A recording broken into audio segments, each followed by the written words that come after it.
Hey there, I'm Lindsay Lyman. After 12 years at Amazon, I learned a really powerful truth. Success doesn't wait for the perfect moment. Are you telling yourself things will get better when?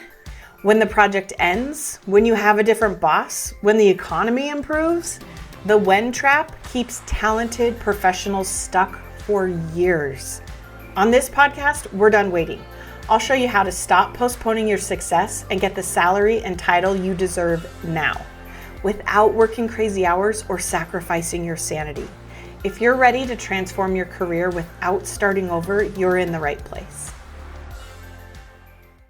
Hey y'all, today we're going to talk about the stories we keep telling ourselves that are keeping us stuck at work and a few alternative ways to think about them.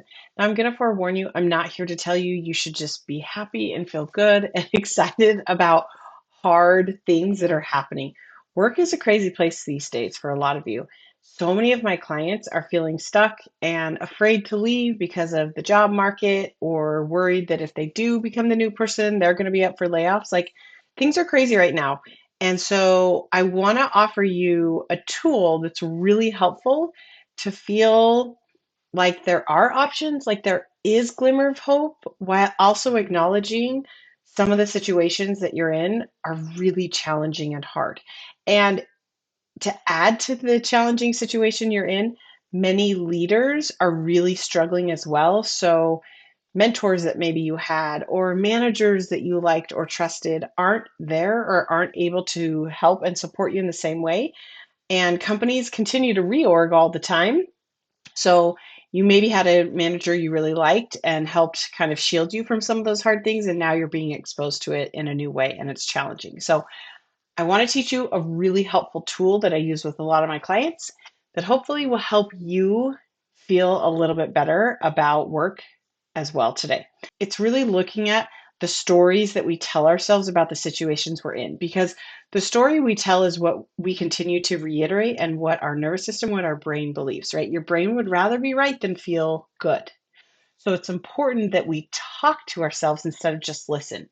If we're only listening to the stories our brain is telling us, that is the doom and gloom, and this is scary, and this is dangerous, and don't change anything.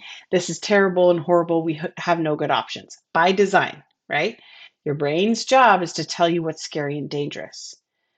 But we are also the CEO of our brain, so we're going to talk to our brain. So I want you to first write down, what are the stories that your brain is telling you? Where are you feeling stuck at work? What is the thing you believe about that's really hard? I'm going to give you a couple examples here in a minute. And then I want you to purposely tell a story back to your brain and talk to it. The story needs to be true. You need to already believe it. It can't be fluffy and made up. But I want you to start pointing out to your brain, things are hard, but maybe they're not as scary as your brain is making it up to be. Let me give you a couple examples of what I mean by this. So I was working with a client the other day, and they came to me and really just kind of feeling stuck because they have some exciting things they want to work on in their career, but they were feeling stuck because they've received a lot of feedback throughout their career that they need to speak up more in meetings. And as we were talking about this, they talked about they kind of struggle to do this because they're always thinking like, well, who am I? I'm not an expert in this area. I don't know what I don't know. What if I speak up and I say something dumb, or I ask a really obvious question, or I fumble my way through it, right? It was a lot of self-doubt is the reason they weren't speaking up in the meeting, okay? And as I was talking to my client about this, this was one of the things kind of holding them back from trying out a few different things that they're exploring in their career. And as we were talking about it, they were just saying like, yeah, so I'm just going to really have to find a way to just power through and drag myself along. Here's what I'd offer them to think about. That's one story you're telling yourself, and you have a lot of reasons to believe that story. I'm sure we could go back and look at your yearly review, and there would be some data there to help prove that story true. Cool. Here's also a version of the story we talked about that they believed just as much, but felt so much better to them. So instead of trying to tell yourself to be something that you're not and forcing yourself to speak up, maybe we're going to speak up because of who we are. So the belief was They're just not an expert. They're not great. What they have to say is not of any value, and they're going to screw it up. What I offered them is the story they could tell their brain is I'm the kind of person who speaks up and fumbles and asks the dumb questions and figures it out because I don't think I'm an expert. I'm not claiming to be the expert. I'm the person that loves to discover and learn more and ask all the questions and think on it and is very open to learning new things and being wrong.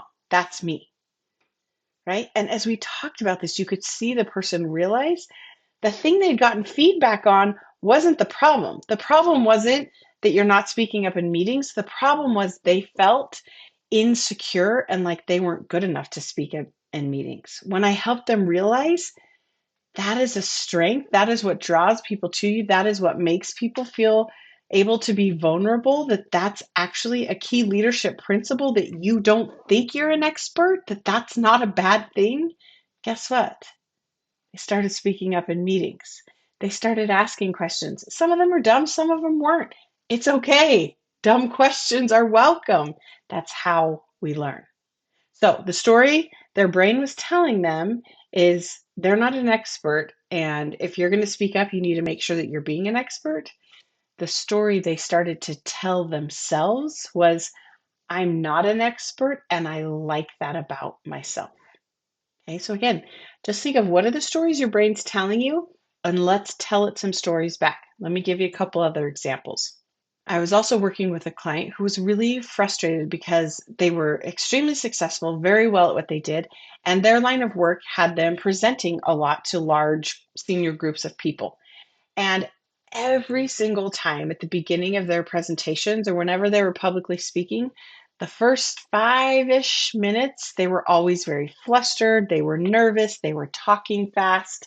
They were sweaty. Like that nerve that most of us feel when we have to public speak really just took over and they really struggled. And then they talked about 5 minutes in, they would kind of get over it and it would be okay. But they were really struggling with those 5 minutes and they wanted the 5 minutes to go away. So again, their brain is telling them, I'm nervous for the first 5 minutes of this presentation, and this is bad. I shouldn't be this way. The reason they didn't want to feel this way, again, was kind of similar to the previous examples. They wanted to make a good first impression. They didn't want the people they were presenting to think that they were not comfortable with the material they were presenting, that they weren't confident in what they were doing, that they were worried what the other people were going to think about them. So the story we offered back to this client's brain was, the first 5 minutes, of course, I'm going to be nervous. I care about this. I want these people to like me. But allowing myself to be human in the first 5 minutes allows them a chance to be vulnerable and immediately connect with the audience.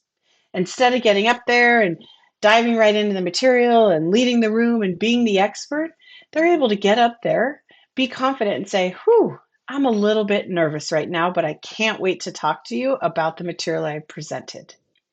And that vulnerability immediately gives them an emotional human connection, which, from a psychological standpoint, makes the audience like them even more because they're acknowledging that they're nervous and they're all in on presenting the material. And what they found when they told their brain this story, not that it was a problem to be solved, the 5 minutes of nervousness actually started to solve itself and cut down to about 2 minutes. Okay. So again, what are the stories your brain is telling you? And what are the stories that we already believe that we want to tell back to your brain? Here's the last example I want to give you. I was working with a handful of clients actually that feel very stuck in their job due to reorgs and layoffs. They're frustrated because they're doing the work of about 3 people without any real recognition or compensation for it. And leaders keep asking for more, and there's not really an end in sight. And they're afraid to quit. They're afraid to go and look for a new job in today's job market, and they're just miserable and they feel stuck. Again, makes total sense. But this is the story their brain is telling them, not helping them. Here's another possible story you could tell your brain. And if you already believe it, it's going to help you feel some relief and start doing some of those things you want to do. Maybe you are going to stay in the job, but maybe you're going to start to say no. Maybe you're going to ask for a raise because you're doing so much work. Maybe you're going to set up healthier boundaries. Maybe you're going to have a hard conversation. You know the things you need to do, but if you feel miserable, we're not going to go do it. So, the story we could also tell our brain is I'm in a job that no longer matches what I initially signed up for and what I'm looking for in my career. But what I also know is I'm very good at figuring things out. I bet I can figure something out here. Of course, I'm not happy. I didn't sign up to do three people's jobs. This was not the leader I thought I was going to work with. This is not the job description initially as I started however long ago. Of course, I'm feeling different about it. Things have shifted and changed, and it no longer aligns where I want to go in my career. I love that I know what I want in my career. I wonder how I could get there. Again, we're acknowledging the truth, but we're giving our brain glimmers of hope because we're going to talk to it and not just listen. So, what stories is your brain telling you? Sign up for a coffee chat if you want some help figuring out what story do you want to start telling your brain that you already believe that's going to help you feel a little bit better. All right, y'all, you're amazing. You got this. We'll talk soon. Hey, you didn't schedule a coffee chat yet. Remember, that's the next step. There's so much more I can help you with. You're going to leave this coffee chat knowing a few things you can try right now, depending on your specific situation. This is not a sales call. My goal is simply to help however I can. If I do think coaching can help, I can tell you about it, but I'm currently on a wait list for new clients. Click the link in the show notes or go to lindsaylymancoaching.com/chat to get on my calendar. I only offer a few coffee chats a week and it's first come, first serve, so don't wait. Chat with you soon.